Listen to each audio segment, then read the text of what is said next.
and disclosureproject.org and the orionproject.org.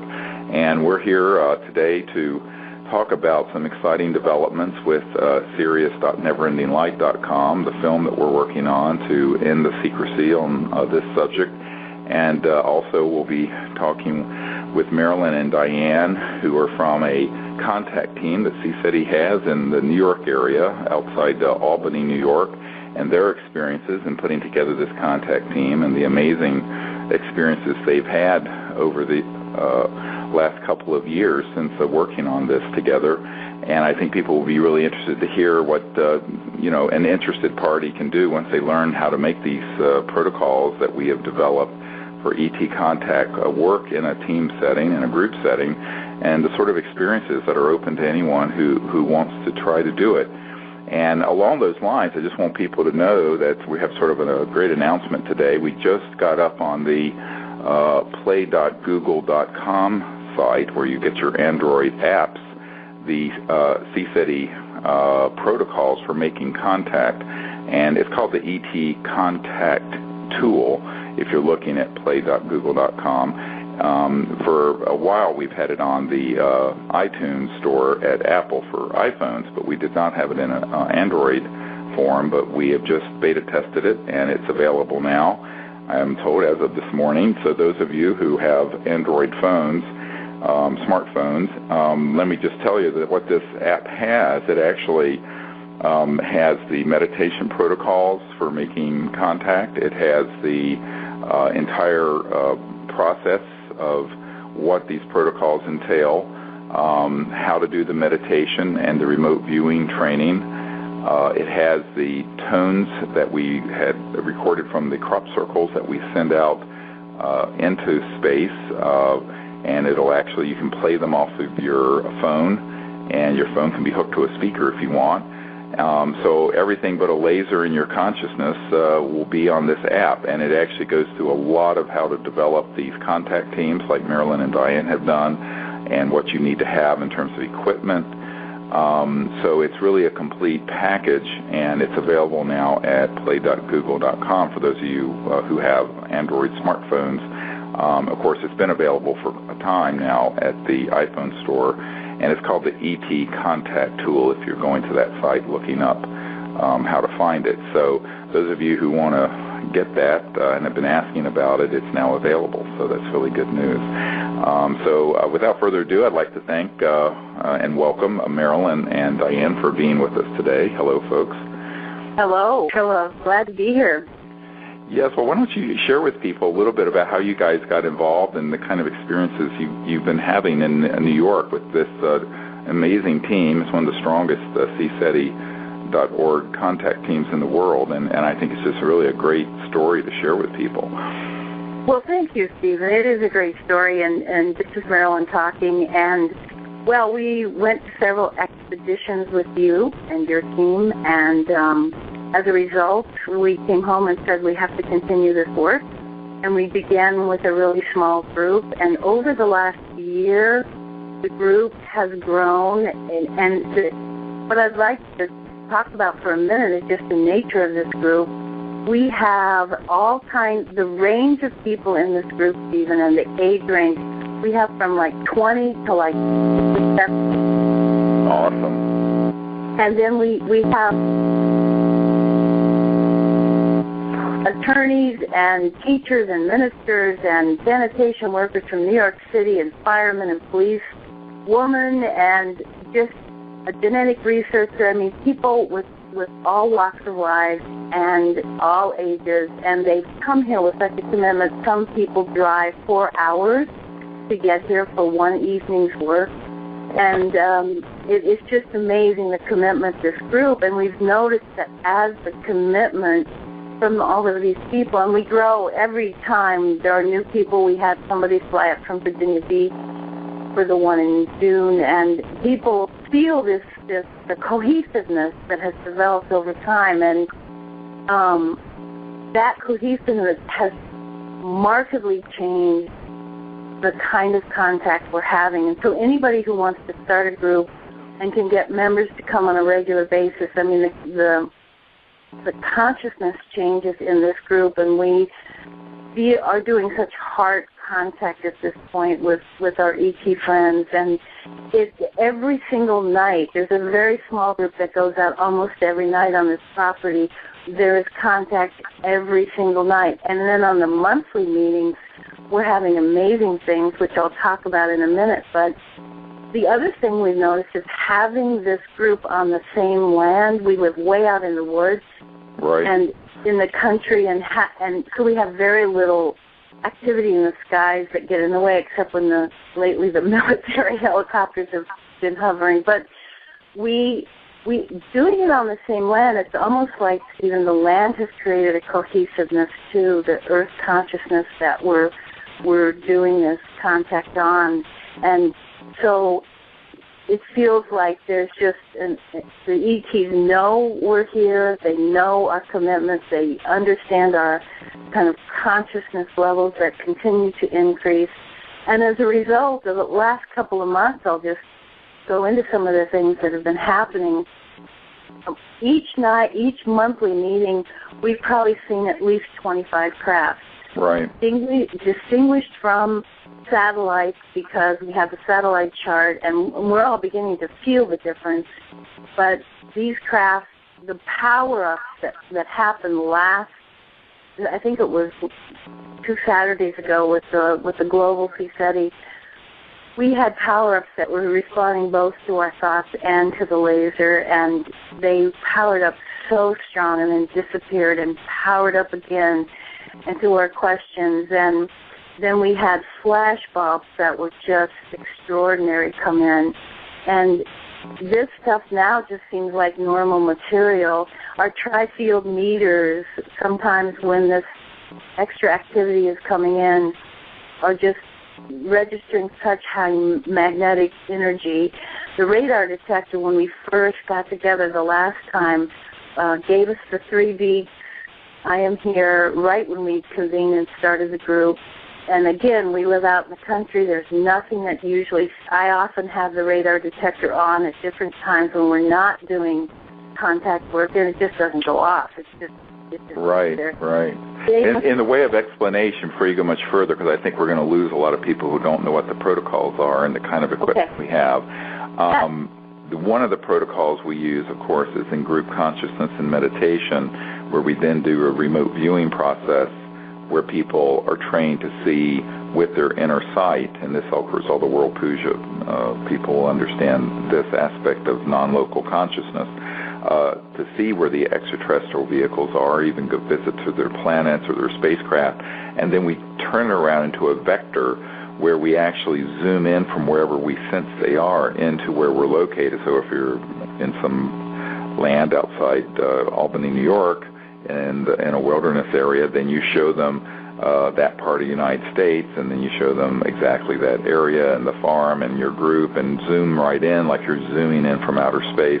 Or if you sense that the ET vehicles are under the water out in the Atlantic Ocean, or if you feel that they're in the Earth somewhere, you connect to them there and guide them from that location. So wherever you sense them and see them in your inner sight, then you guide them in. Then what starts happening is what Marilyn was talking about. We'll have these brilliant bursts of light that occur in the sky that we call light bulbs. And it's like a flash bulb where you have this, if someone were in the sky and set off a flash bulb, but there's nothing there. And you can see with night scope binoculars, there's no aircraft, there's no plane, there's no, like, what have you, or an object will come over and get very bright and send a light towards us. And we always have satellite charts to rule out that it could be a satellite or a iridium satellite that kind of spins and puts out a lot of light. So we do all that, and then the electronics we have on site include, and by the way, these iPhone and Android apps turn your phones into magnetometers also, but we have these what are called tri-field meters that pick up electromagnetic fields of energy, and we usually set it on a magnetic field because the ET vehicles, when they're dematerialized but are coming into your area of space-time, will cause a disturbance in the magnetic field flux.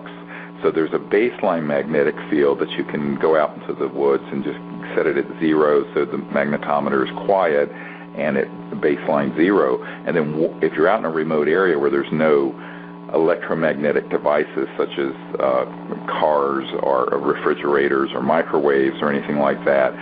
Suddenly when these phenomena start happening and the ETs start moving in, even if they're not fully materialized, they will start causing the magnetic field flux to be measured on these magnetometers or on your iPhone or Android. And that's a really interesting thing that we've been able to document. And also on the laser and radar detectors, like you use for detecting police radar on a car, we'll have those out there in an area where there's absolutely nothing that would make them go off. And when these objects are approaching, and even if they're not fully materialized in three-dimensional space-time, but that are there in a trans-dimensional energy form that is not fully solid, those detectors will start to go off, and in fact the beings, the ET beings, will utilize their electronic communications interface with their consciousness to go inside the circuitry of the magnetometers and the radar detectors to actually send sort of an encoded message format. And some of these magnetometer recordings that we have are really intelligent. They almost have an emotional quality. You can feel the intent of what they're saying. And then the trick is, of course, is to get very quiet and go into meditation and get a sense of what that sort of electronic signal is conveying in terms of substance and content, which in the last book, there's a whole chapter at the end called the Orion transmissions. One of the first times this happened in a prolonged way, we were in Joshua Tree National Park, and one of our radar detectors began to do this in the middle of this, 800,000 acre wilderness area. And it was just as I had lined up consciousness and this circular crystalline sphere with the Orion sector of space. And at that instant, we had this 23-minute download of very intense energy that was unbelievable. And not only how intense it was that everyone could feel and see, but also the message that came through. And so what I tried to do as it was happening was to speak the feeling and the meaning of the message. And that's in the last chapter of this book, Contact, Countdown the Transformation, that you can get at Amazon.com and other places now. But I just wanted to explain that, because what we really use when we go out into the field, we use really three central modalities for contact. The central operating system, if you want to look at it that way, is consciousness and the science of consciousness, because ET civilizations that go faster than the speed of light, by definition, must utilize technologies that go beyond linear space-time. And when you go beyond the speed of light, you go into other dimensions that are increasingly integrated directly with consciousness and consciousness forms, such as visualized thought, what the mystics used to call the astral realm.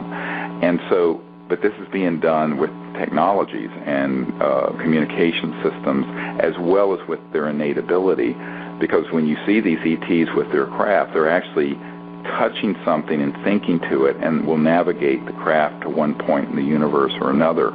So it's very advanced. It's way beyond these phones that we're talking on right now that are traveling at the speed of light, these phone signals. So that's something that is really important, is to understand the interface between the science of consciousness and our own innate ability to be aware of this aspect of mind that's non-local and omnipresent within us, and how that can be utilized through coherent thought and these meditative techniques to make contact. The second is that we have lasers and things that we send up into the sky.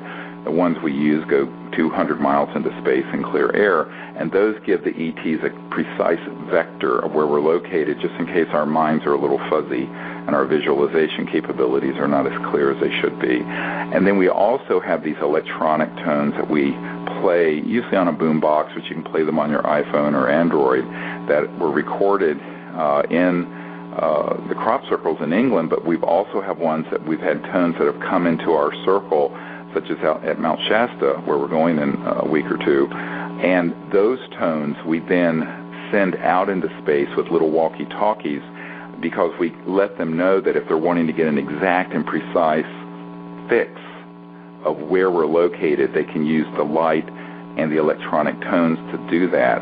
So we use all three of these modalities, and those are the principal modalities. Of course, the heart energy and consciousness is the central one.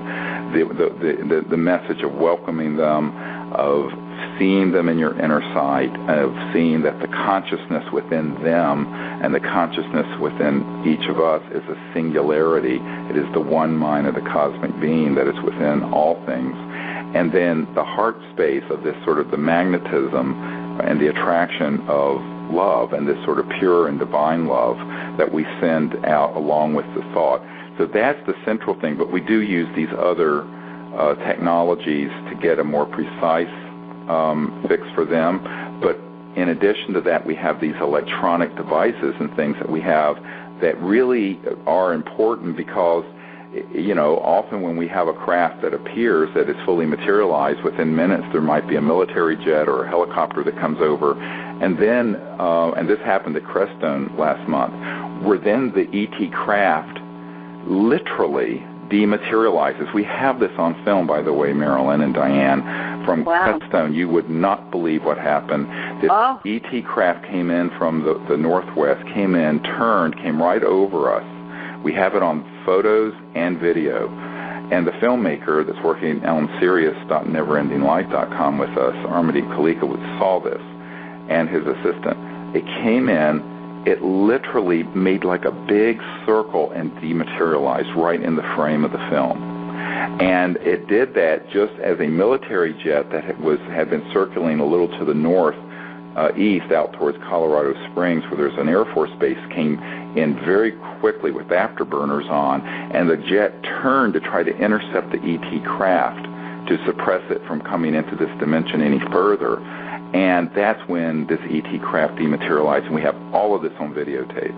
So what's important to understand about that is that this means that we have to be enlightened enough to realize that interstellar civilizations that can dematerialize and go from one point in space to another in these other transdimensional energy forms will do that, and they can literally we can be in a field where nothing is in this dimension quite fully materialized, and yet you'll see energy forms, and our electronics will begin to beep, and the magnetometers will begin to do things, and people will be touched, and they'll look over and there'll be nothing there. And it's because the ETs are doing this both for their protection and ours, because frankly we still have a very militarized planet that ET vehicles, when they are fully in this dimension, frequently end up getting chased at and shot at by military systems. And this, of course, we have observed many, many times. And that's one of the reasons why, as ambassadors to the universe, we always invite them in a way that says, please come in any way that is safe and appropriate for this time and place. Because now, if we say that, we need to mean it and understand that an ET craft may be there fully visible and fully materialized, but it also may be literally in the field around us, but in a dimension that is shifted faster than the speed of light or electrons or matter, but that will begin to give us these subtle and not so subtle evidences of their presence, whether it be in consciousness and thought or these electronics or what have you. And that, it begins to be the really nuanced and very exciting part of contact that is much more intimate than most people can even imagine. Oh, yeah. You know. Well, and Stephen, I think one thing that I've really gotten from our group is, as our group understands the truth of inner sight and the truth of working on higher consciousness through our meditations and using your meditations and then silent meditation in the group, and as we connect with the heart path, that, and everybody in the group, there's nobody that has to get caught up to date with that. Everybody understands that we go right into it, and I think the acceleration of ET contact is just enormous. Right. With that happening. I mean, I have to say, one night there was a golden ship that came right over our house. It must have been 1,000 feet in the air. It was totally materialized. It was golden with rays of light coming out of it like a star. But it was moving across over the house, 1,000 feet up, slowly, very slowly, and kind of changed its path and then wove in and out. It was just kind of floating and that golden craft has been here about 3 times. Wow. 1,000 feet above the house, yeah. And we call it the golden craft. What shape? Did you get a sense of the shape of it? You know, it felt round, but it was hard because there were these golden rays of light kind of coming out of it from all directions. I've never seen anything like it. Wow. A huge glowing golden, almost round, a ball of some kind. Wow, that's how it perfect. Looks. Yeah. Yeah. Diane, did you see that also? Yes, and we have a small working group that meets just about every night, and those other members too, Jen and Sarah, who you met, they have seen it too, and this has happened where all 4 of us have seen this huge golden, we call it our golden ship, and it's been amazing. Well, in fact, one night we were at dinner, and we were talking about this golden craft and the Sea Steady group coming up, and an orb even came into the dining room, this white orb, and it was hovering on the porch, and 2 minutes later, these 2 military helicopters, this was at night, and we ran out and saw them right over the house, and they were chasing a white light. Right. That's unfortunately what happens from one end of it. The other end of it, though, is that the ETs are aware of that, and they adjust for it. So long as we can adjust, then we have to keep up. And that's what I tell people: we have to keep up with the reality of transdimensional physics and science and the science of consciousness, and then it's easy because these military guys are running around these clunky, things, and it did the same thing. It disappeared right in front of our eyes. At first we thought it was disappearing over the trees, but twice we would see it so clearly, and then it was just totally gone.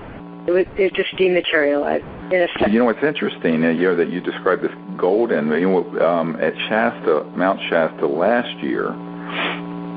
Who knows what will happen this year? But we had on multiple occasions this about the same height you're talking about, a few hundred feet to maybe 1,000 feet up, which is fairly close, fully materialized golden, and I mean it's gold object, and it wasn't, but what we saw wasn't quite round. I got the sense that it might have had a little bit of a chevron or angular shape to it, but the light gave off all this light, and even when it would be behind us, it would be bright enough that it would catch my peripheral vision. I'd turn and see it, and people on the other side of our circle would see it also. And it's really distinct because it totally disappears, and it's obvious not an aircraft or anything like that. And it can actually be completely stationary. In fact, a couple of times it just would appear, not move at all, and then disappear in the same spot and having not moved at all.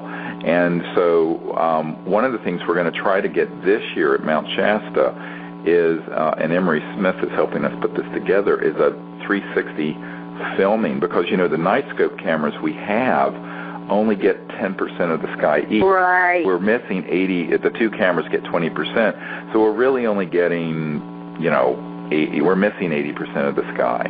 So what we're going to try to do is set up these really high-tech cameras that have a zillion megapixels that can be put in video mode, that are the quality of a still camera, but they'll be running, and it'll get the whole sky the whole night. That's what we're going to try to experiment with this week. Now, we're having to lay out, $10,000 or $15,000 to do that. But I think it's so important to document these things, because frequently these sort of ET craft, when they do fully materialize in our dimension, will be here briefly, and then they'll dematerialize and be around us, but they're beyond what anything can photograph, even if it picks up electronically. So what we're wanting to do is that when they do fully materialize in this dimension, before there's a military chopper or anything sent in, that they're able to be captured on a video or a photograph. So we're trying to improve our ability to do that kind of recording. That's fantastic. Well, because the last Sea Study meeting we had weeks ago, there were craft that that seemed to be the same craft that just were going back and forth from the south to the north and the north to the south. And if we had had a camera that night, usually we do, but we didn't that night, right, you could really, I think, would be able to tell that it was the same craft. And of course, satellites don't move back and forth. And it was clearly this craft that stayed around, I don't know, 15 minutes just going back and forth. It was wonderful. Wow. Oh, that's so exciting. Well, the other thing that you mentioned that I think is really important to talk about for a moment is how key it is for the group to be in that coherence and that the people are really all on the same page, because what the ETs are looking for with humans are ambassador teams to interface with.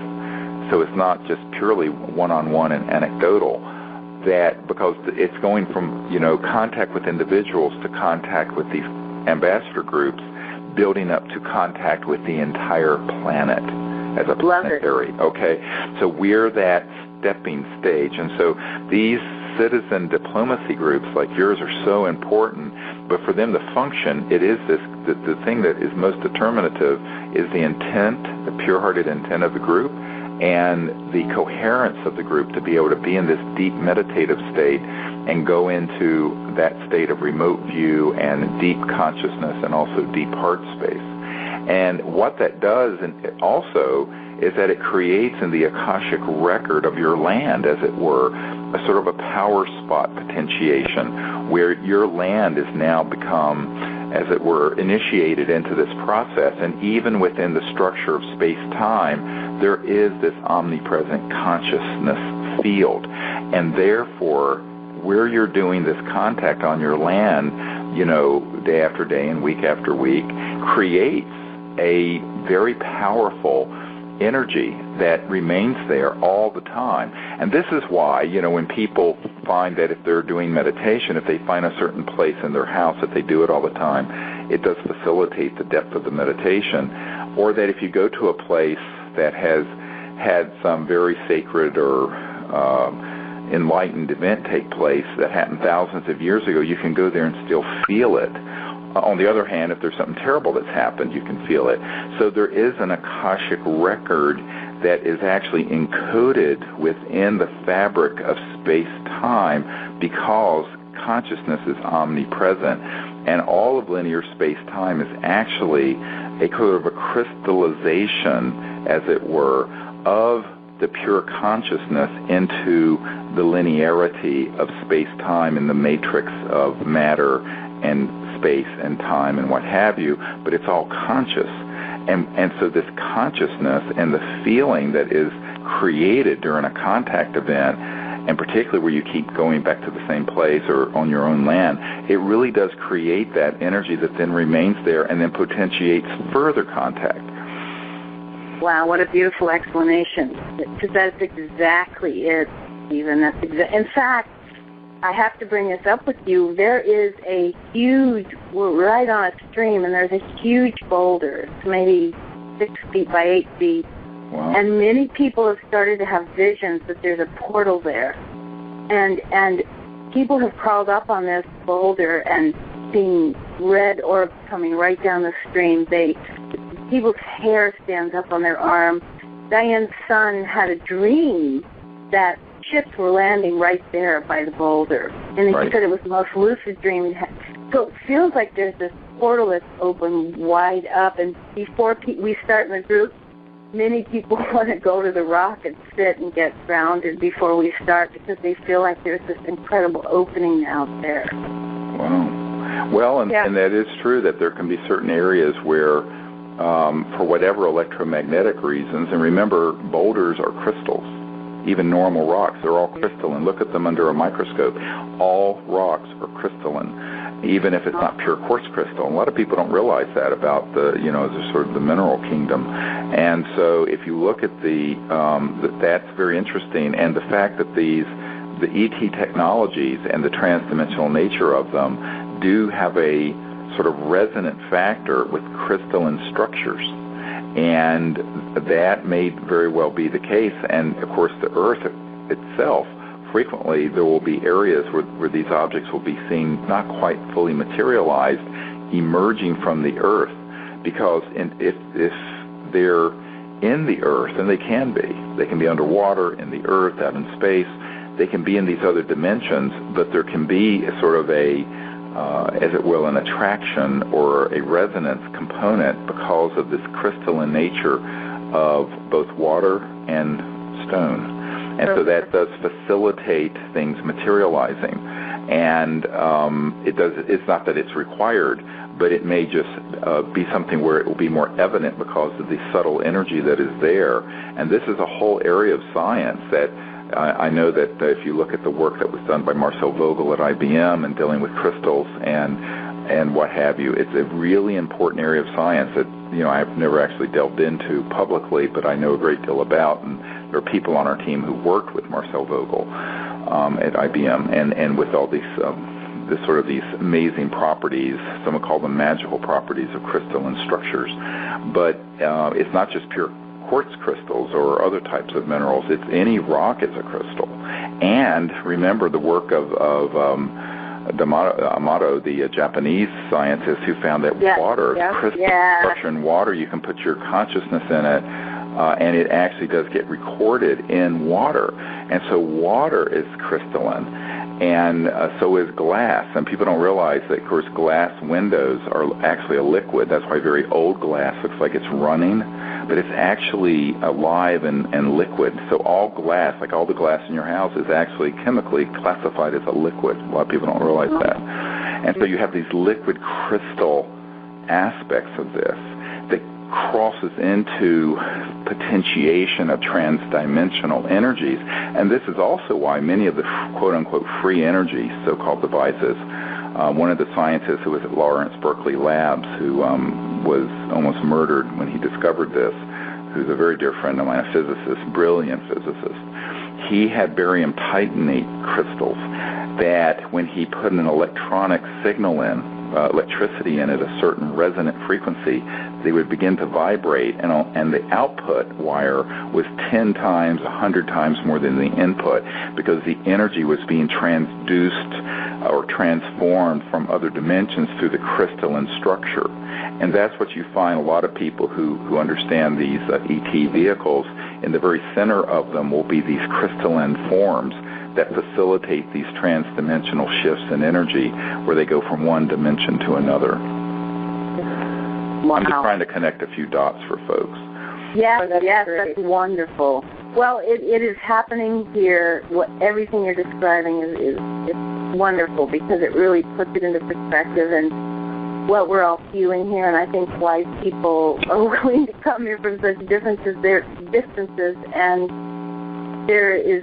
It feels like an equation that is building exponentially, and everybody can do this.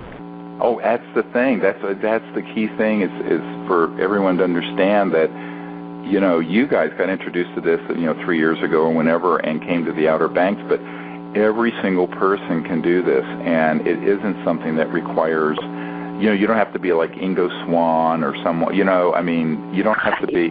Every person, by virtue of being a human being who's conscious and sentient, can do this and experience it, and it's about intending to want to do it. And if you want to do it and believe you can, you will. And it's the truth. Well, and it feels like the ETs are just waiting, and it's not them that need to show up, it's us that have to show up, and when we do, exactly, the way they want to communicate. I have to share another thing that happened because I'd love your thoughts on this, and it happened in Arizona through the coyotes. The last time we met, we have owls around here, but they're very distant and they're not that close to the house, and we came out from break, sat down, and there was a chorus of owls even that sounded like surround sound. They were in every tree, it felt like, all around the group, in the circle, hooting, and the beginning of the hoot sounded familiar to me, but the end of the hoot, where it was so different. I had never heard that sound before. Everybody got chills. It went on for probably 15 to 20 minutes. These owls, and people were like, some people were familiar with owl behavior, and we just couldn't place what they were doing, and finally we understood, and we went into meditation, and people felt like there were owl beings and they were communicating tremendous amounts of information through their sound.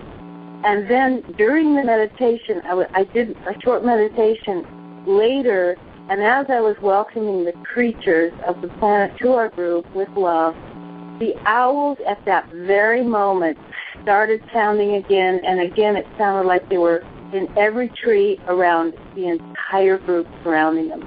And it was probably one of the most incredible experiences with animals or birds that I've ever had in a sea study group. And it just felt like, as we know, many of these ETs they can come in many, many forms. It felt like they were here as owls, and people saw them in their vision as owl beings.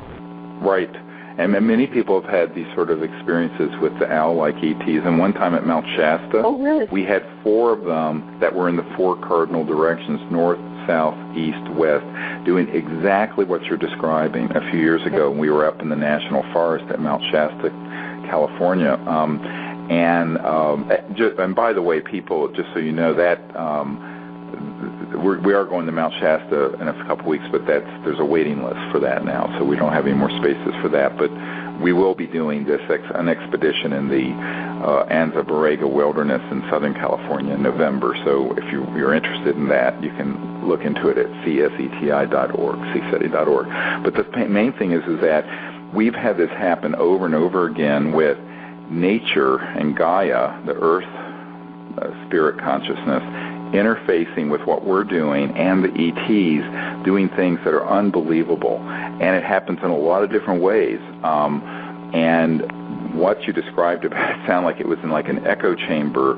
We found that frequently when there's a craft that's not quite materialized, but it's all around us, it alters the fabric of space and creates what the audio engineers call an anechoic chamber, which is like a sound chamber.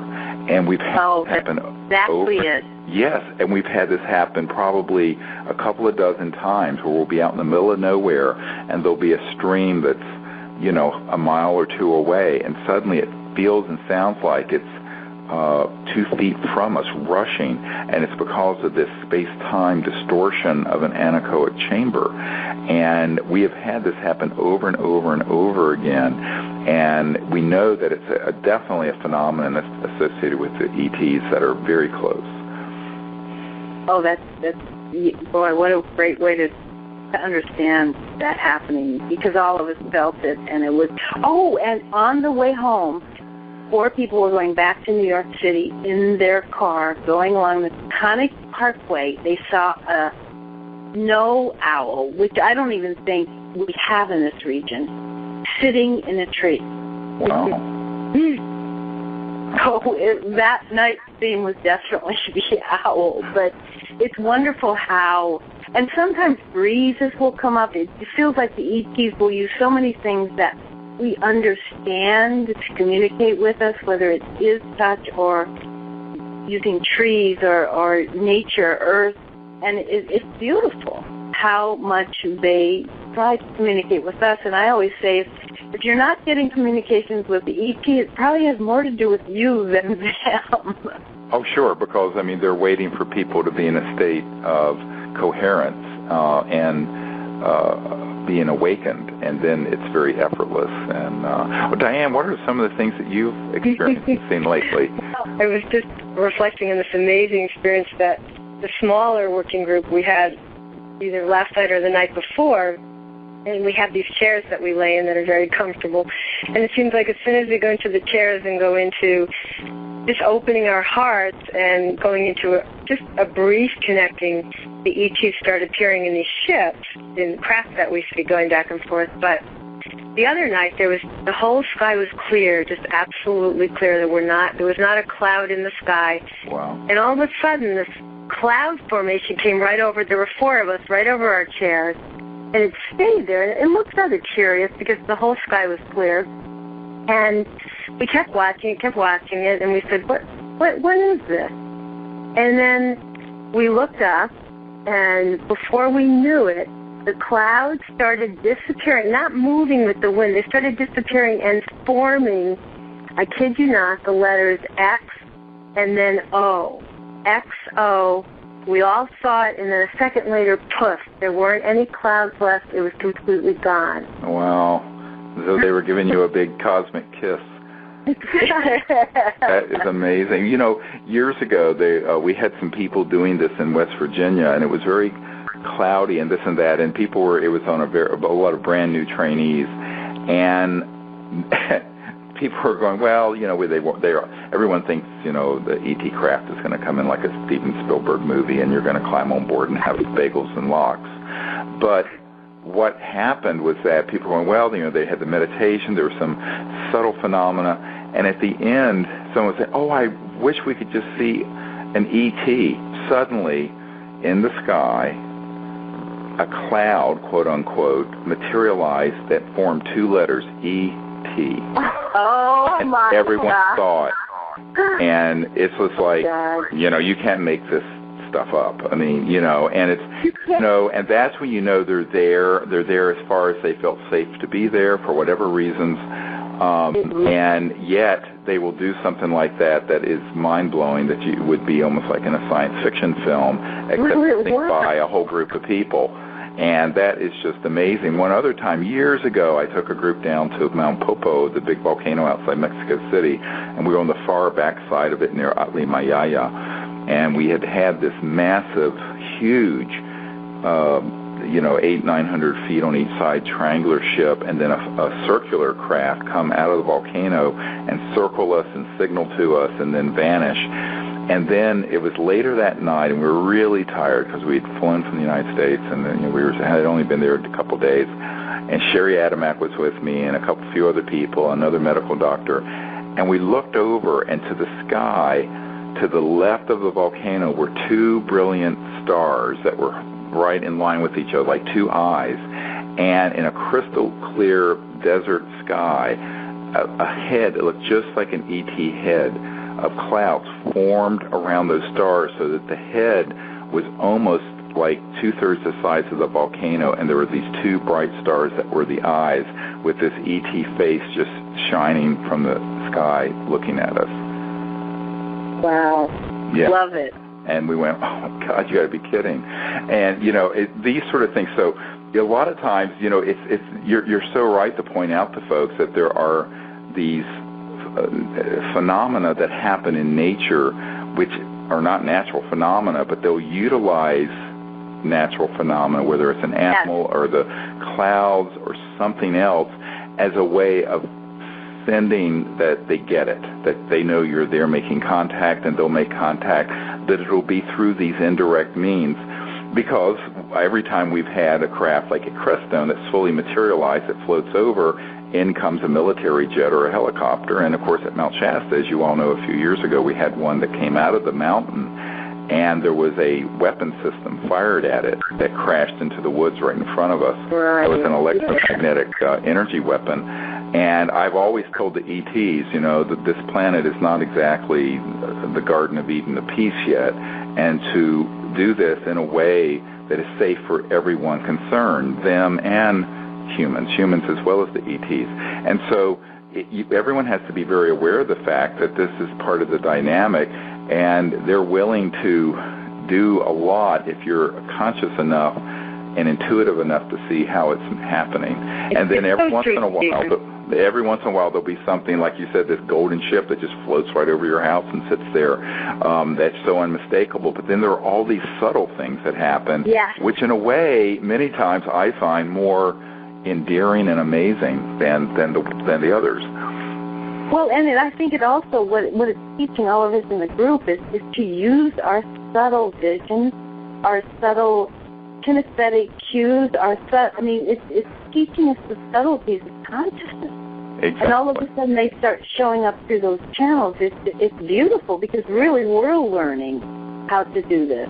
How to taking people into what I call unity consciousness, where you begin to realize that it's not that you're just awake, but the earth is awake.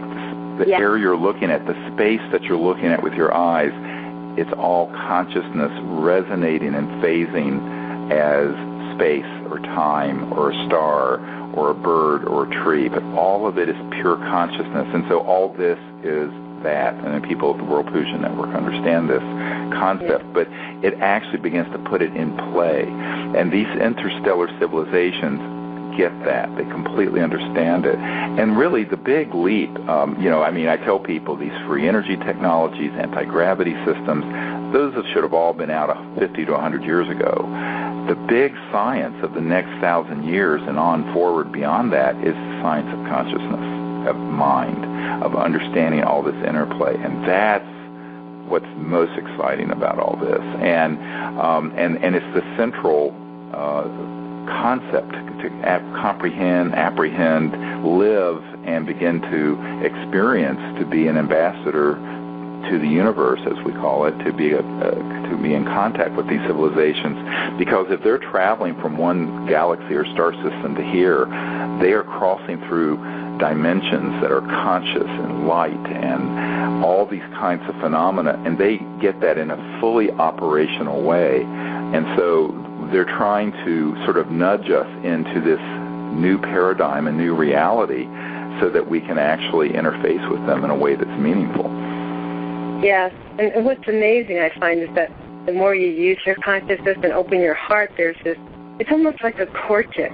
It goes back and forth, and the more that you extend your consciousness and heart out to the ETs, they'll start playing with you more. And just one quick little anecdote, we often sleep in a tent on our property, and the top is open to the stars. There's no tarp on it or anything. And one night after our last expedition, a bunch of us went to sleep in the tent and looked up at the sky. And I was just sort of, in my heart saying goodnight to the ETs. And I kid you not, but it was like, we call it a streaker, just twice. It looked like a ship just quickly passing exactly over this little window above our tent, as if they're just saying goodnight. Oh, and they went, God. And it happened twice, because I went, what? And it went on one side of the tent that was open, and then it came back a second later. And it was just amazing, because I really felt like I was connecting with them through my heart and saying goodnight, and then they connected right with me, and I was blown away by that. Oh, that's beautiful. Well, it reminds me of the time at Mount Shasta where we were standing out in the National Forest. We were making our closing circle, and there were like 40 of us, I don't know. It was a big training, and we were making a circle, and I was doing sort of a closing prayer and meditation for the earth. And at that instant, two objects came out of the east, and they rose and they went together from horizon, from east to west, across the entire sky to say goodnight to us. And it was two fully materialized craft that in just a couple of seconds, everyone saw this, and it went right across the sky.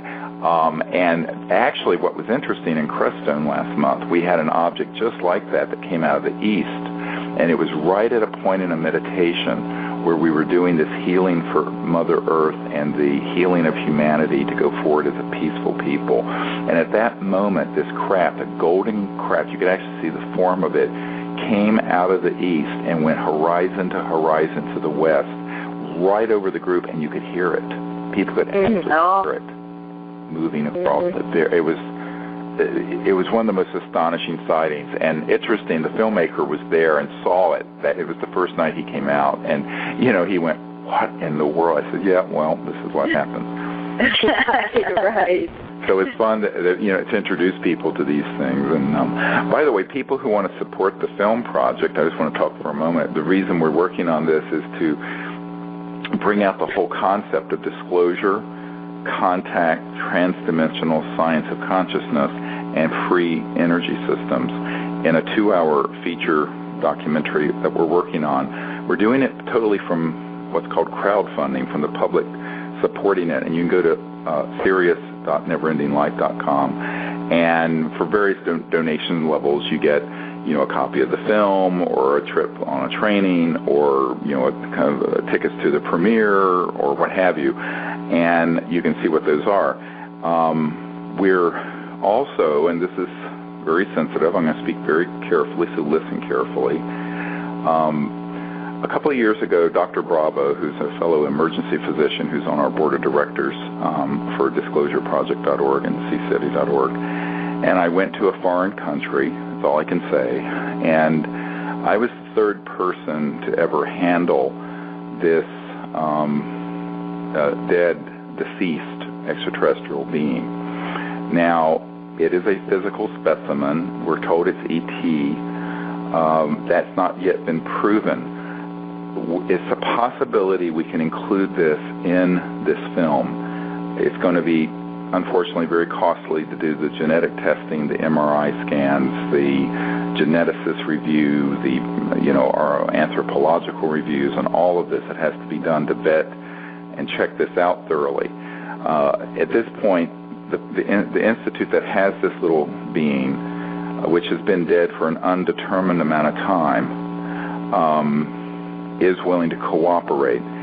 What people have to understand is that I have held it, I've examined it, I've looked at the x-rays of it. It is not a plaster of Paris hoax. It is not any birth defect that I know of, although we're having some geneticists review it. It most certainly is not a predecessor of Homo sapiens, in other words, a hominid like Lucy or one of these ancient ones, because it's a fairly fresh body. It's got some connective tissue still on it. It's mostly skeletal, but there is some fascia, we call it, and connective tissue and neural tissue in the skull and the brain. I've examined it very thoroughly. There's no question that it's an actual biological specimen. If it is what we think it is, it would be dispositive and explosive.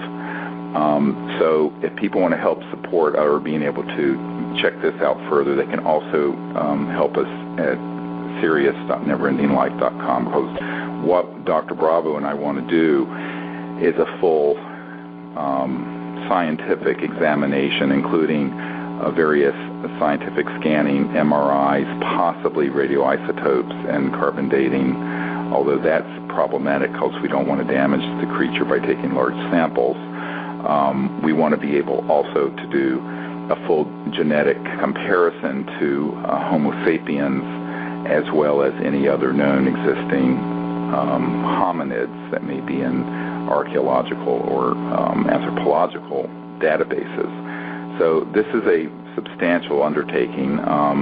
One person wrote to my blog and said, "Boy, do you really want to try to do that on top of everything else you're doing between now and December to get this film completed?" But I said, this is like the pearl of great price. This one you don't throw away. You don't toss this one back into the ocean. So that is something we're trying to pursue. At this point, we cannot reach any firm conclusions, except I can say dispositively that it is not a hoax in terms of being a biological specimen. It is definitely a biological specimen. It is definitely a head, 2 arms, 2 legs, and it doesn't look like anything human.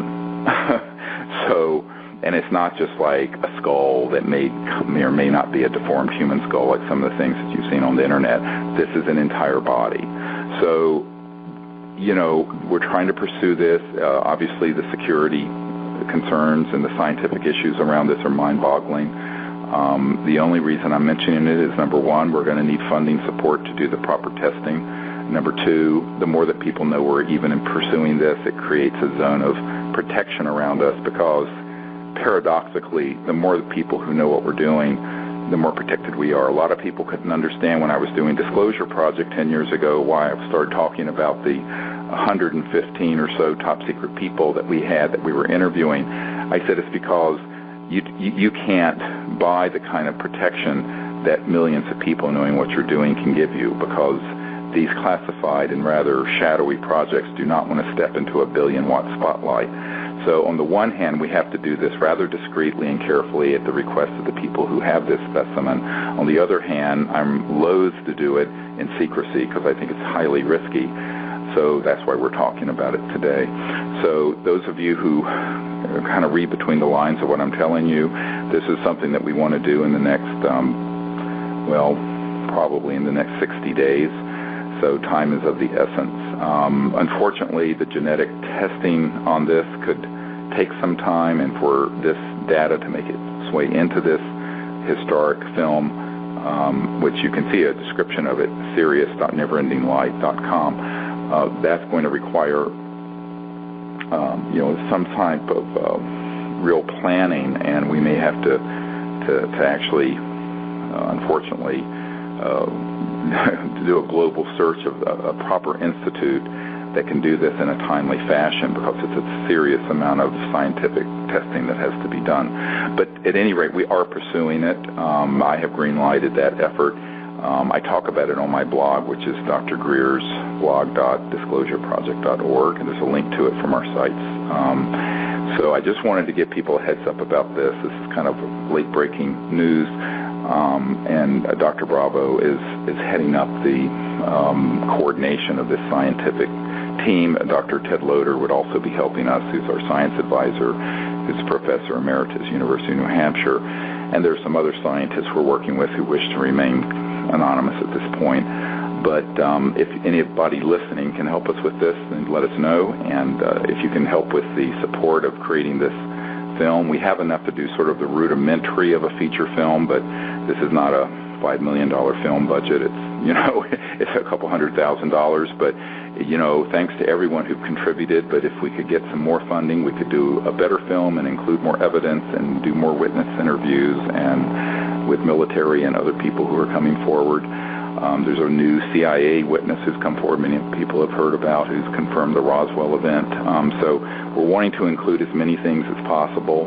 Each thing we want to add, of course, costs funds to go and film and travel, and there's just a lot of out-of-pocket expenses with doing a film like this. So any support that anyone can give us who's listening, we do appreciate it. And for those of you who have already supported what we're doing with this project, I want to thank all of you sincerely, because it's helped us to be able to greenlight the initial budget for the production company and the filmmaker to go forward, and we're off and running. So it's a very, very exciting time.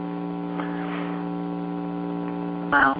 Well, and Stephen, I just want to echo that as we all are doing this work on the planet, and you were the incredibly courageous person who started so much of this, and your protocols are protocols all of us can do, and the more we all do it, the safer you become, and that's real important to me, because the truth is, the more we all do it and the more ETs make themselves visible and contact is felt around the world, the more disclosure will take place, and this film is just going to top it all off, and exactly. I'm so excited.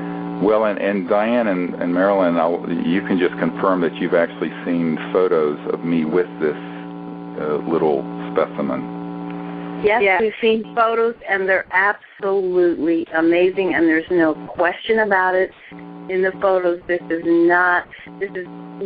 looks like an absolute biological being of some kind, and it is not human. There's no mistaking the pictures. It is definitely not human, and it's very real, and we both attest to that completely.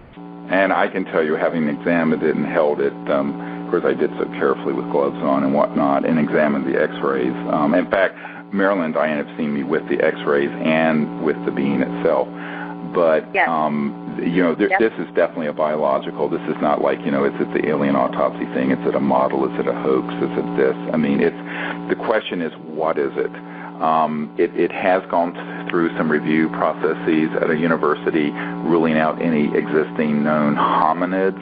Hominids, by the way, are the predecessors to Homo sapiens, of course, on the evolutionary tree. But the question then becomes, could it be some bizarre defect of a known human congenital birth defect? Could it be? We have to do a thorough examination, and this, of course, I mean, if NASA had a sample like this, they'd probably spend $200 or $300 million on it.